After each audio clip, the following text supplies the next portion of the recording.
अगर हम किसी को भी पूछे कि भाई भारत की पहचान क्या है, तो हम सब लोग एक साथ उत्तर देते कि भारत की संस्कृति उसकी पहचान है। कहीं ना कहीं आपको ऐसा लगता है कि पुरुषों में भी एक माँ छुपी होती है? पुरुष भी जब किसी के कल्याण की कामना करता है तब वो भी मातृत्व भाव में ही रहता है। तो आपकी दृष्टि में एक अच्छी माँ, एक परफेक्ट माँ घर पे रहती है, उनका ध्यान रखती है, क्या ये आपकी नज़रों में आदर्श माँ है? एक माँ का सम्मान हम किसी पैसे से तोल रहे हैं? कैसे एक माँ जो है वो एक बच्चे का चरित्र निर्माण कर सकती है? माँ उसकी प्रथम गुरु है।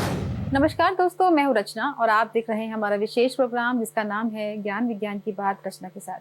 तो दोस्तों, हम आज माँ के लिए बारे में बात करने वाले हैं और माँ के बारे में बात करने के लिए हमारे साथ हैं आज हमारी विशेष अतिथि जिनका नाम है विशाली ताई जी। आपका बहुत बहुत स्वागत है हमारे शो में। बहुत बहुत धन्यवाद। दोस्तों, किसी भी जीव के जीवन में जो एक माँ होती है उसका एक बहुत ही अहम स्थान होता है, बहुत ही इम्पोर्टेंस होती है उसके जीवन में। वो उसको गर्भ में रखती है, उसको जन्म देती है, उसको नर्चर करती है और यहीं तक नहीं, पूरे जीवन में उसको दिशा निर्देश देती है, उसको दिशा दिखाती है, उसके लक्ष्य तक पहुंच जाती है।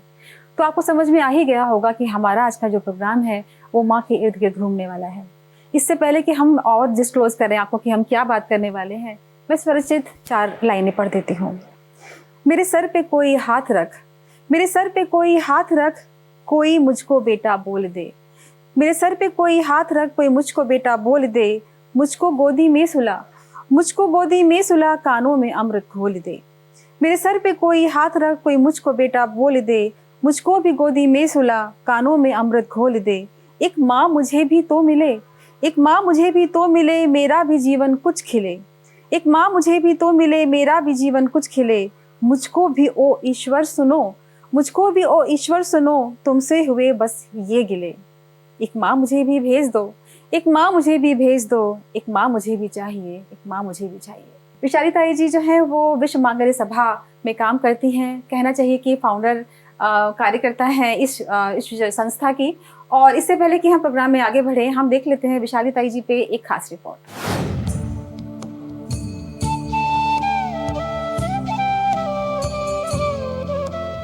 महाराष्ट्र के वर्धा और मुंबई से फिजियोथेरेपी की पढ़ाई पूरी करने वाली डॉक्टर विशाली जोशी ने चिकित्सा क्षेत्र से आगे बढ़कर अपना जीवन समाज और राष्ट्र को समर्पित किया। वे विश्व मांगल्य सभा की प्रथम पूर्णकालिक प्रेरणा स्रोत और वर्तमान में अखिल भारतीय संगठन मंत्री हैं। 2010 में आचार्य जितेंद्र नाथ जी महाराज की प्रेरणा से स्थापित विश्व मांगल्य सभा मातृत्व को राष्ट्र निर्माण की आधारशिला मानकर कार्य कर रही है। डॉक्टर विशाली जोशी इस संगठन को संस्कार, सामर्थ्य, सेवा और सदाचार के स्तंभों पर आगे बढ़ा रही हैं। डॉक्टर विशाली जोशी का मानना है कि माँ केवल परिवार तक सीमित नहीं होती, बल्कि राष्ट्र निर्माण की आधारशिला भी होती है। डॉक्टर विशाली जोशी का योगदान केवल संगठन तक सीमित नहीं है, वे शैक्षणिक शोध और सांस्कृतिक विमर्श में भी बराबर से सक्रिय हैं। उनकी सोच है कि युग के अनुकूल मातृत्व आज के समय की जरूरत है। इसी तरह से वे परिधान को भी संस्कार और सामाजिक चेतना का अभिव्यक्ति मानती हैं। सांस्कृतिक कार्यक्रमों में भी डॉक्टर विशाली की भूमिका उल्लेखनीय रही है। उनका मानना है कि विश्व कल्याण का विचार ही भारत को विश्व गुरु बनाएगा। उन्होंने जाति भेद, भाषा भेद और भोजन भेद मिटाने की आवश्यकता पर बल दिया ताकि समाज में एकता और विश्वास कायम रहे। ग्रामीण इलाकों में महिला शिक्षा और स्वास्थ्य जागरूकता अभियानों में तो डॉक्टर विशाली की सक्रिय भागीदारी रही है। साथ ही युवाओं को भारतीय संस्कृति और नैतिक मूल्यों से जोड़ने के लिए वे कार्यशालाओं का लगातार आयोजन करती हैं। डॉक्टर विशाली जोशी का व्यक्तित्व चिकित्सा, संगठन और अध्यात्म का अद्भुत संगम है। वे फिजियोथेरेपिस्ट होने के साथ साथ गीता साधक भी हैं। श्रीमद् भगवद गीता का कंठस्थ ज्ञान उनके नेतृत्व और जीवन को दिशा देता है। डॉक्टर विशाली जोशी का जीवन संदेश है संस्कार और सेवा से राष्ट्र निर्माण। मातृत्व को परिवार से आगे बढ़ाकर राष्ट्र और विश्व कल्याण से जोड़ने वाली डॉक्टर जोशी एक प्रेरणा स्रोत के रूप में समाज की दिशा तय कर रही है। आपका बहुत बहुत स्वागत है फिर से विशाली जी हमारे इस प्रोग्राम में। तो विशाली, सबसे पहले हमें आप ये बताइए कि आपका जन्म कहाँ हुआ और आपकी जो प्रारंभिक शिक्षा थी वो किस क्षेत्र में थी और समाज सेवा से आप किस तरह जुड़े? मेरा जन्म वैसे विदर्भ, महाराष्ट्र में जो विदर्भ क्षेत्र है उसमें अमरावती डिस्ट्रिक्ट में हुआ। मेरे मेरे पिताजी महाराष्ट्र के डेप्यूटी डायरेक्टर रहे हैं प्रोसिक्यूशन में और वो एज ए डेप्यूटी डायरेक्टर ही रिटायर्ड हुए बाद में मेरी जो शिक्षा हुई है वो वर्धा डिस्ट्रिक्ट में हुई। जी। पिताजी का ट्रांसफरेबल जॉब था। मेरे पिताजी कम से कम 5 साल गढ़चिरौली में, जी। वहाँ तब बहुत नक्सलाइट एरिया बहुत स्ट्रांगली वो एक्टिव था। तब मेरे पिताजी वहाँ पे थे कार्यरत। जी। तब हमारी शिक्षा के लिए मेरी माँ और हम 2 बहनें, जी। हम वर्धा डिस्ट्रिक्ट में ही हमारी शिक्षा हुई। सुशील हिम्मत सिंह का करके स्कूल है, वहाँ पर मेरी शालेय शिक्षा हुई। जी। फिर जूनियर कॉलेज मेरा जेबी साइंस कॉलेज जो वर्धा का है वहाँ हुआ। बाद में मैंने मेडिकल की परीक्षा में मैंने मेडिकल किया, जिसमें फिजियोथेरेपी में मैंने मेरा ग्रेजुएशन किया।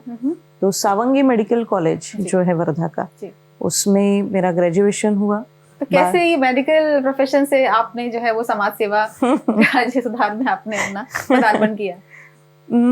कैसे था कि बचपन से ही एक मन में था कि समाज के लिए कुछ तो भी करना है। देखा जाए तो डॉक्टर प्रोफेशन भी समाज सुधार की लाइन में एक प्रोफेशन है, और आपने समाज सुधार में फिर आगे आपने बढ़ा और मेरे पिताजी का बहुत था कि मैंने लॉयर बनना चाहिए। अच्छा। क्योंकि हमारे घर में सभी लोग लॉयर है। जी। जी। पर वही था मेरे मन में कि कुछ सर्विस, कुछ सोशल सर्विस हमसे हो, इसलिए फिर मेडिकल का ही एक वो था कि नहीं, मुझे डॉक्टर बनना है ताकि मैं सेवा वगैरह ये सब करूं। जी। पर वो होने के बाद भी जब ये लगा कि किसी का केवल दर्द कम करने से ट्रांसफॉर्मेशन नहीं आ सकता, सोशल ट्रांसफॉर्मेशन अगर लाना है तो उसके लिए कुछ तो भी अलग करना पड़ेगा। तो फिर ये और मतलब मेडिकल से फिर ऑर्गेनाइजेशनल सेटअप में आना, ये सब वहां से जर्नी वो शुरू होता है। जी। तो कैसे आपको इसकी प्रेरणा मिली? कोई ऐसा वाकया हो, कोई ऐसी घटना आपके जीवन में हुई हो जिसने आपको प्रेरित किया कि आप समाज सुधार की तरह जो है वो जुड़े? मेरा परिवार जो था वो बहुत ही परंपरागत वैसे परिवार। मेरे पिताजी भले ही पुलिस में थे, पर फिर भी हमारे घर में बहुत ही सांस्कृतिक वातावरण था। मेरी माँ भी बहुत ही सात्विक, ऐसा उनका जीवन रहा है। जी। तो और हमारा संबंध जो था वो अमरावती डिस्ट्रिक्ट में ही एक बहुत संत पीठ परंपरा है, बहुत पुरानी, 600 वर्ष पुरानी। जी। एकनाथ महाराज जो होके गए पैठण के, उनकी ही एक पीठ परंपरा अमरावती डिस्ट्रिक्ट में अंजनगांव सुरजी में है। तो हमारे परिवार का उस पीठ से बहुत पुराना संबंध, पीढ़ियों का संबंध है। जी। तो उस पीठ पे जो आज पीठाधीश है स्वामी जितेंद्रनाथ महाराज, वो भी कई साल पीठ पे आने से पहले संघ के प्रचारक रहे हैं। बाद में तो बचपन से ही आपका इन लोगों से इंटरेक्शन था और आपके उनके काफी प्रभाव था आपके जीवन पे इसके लिए।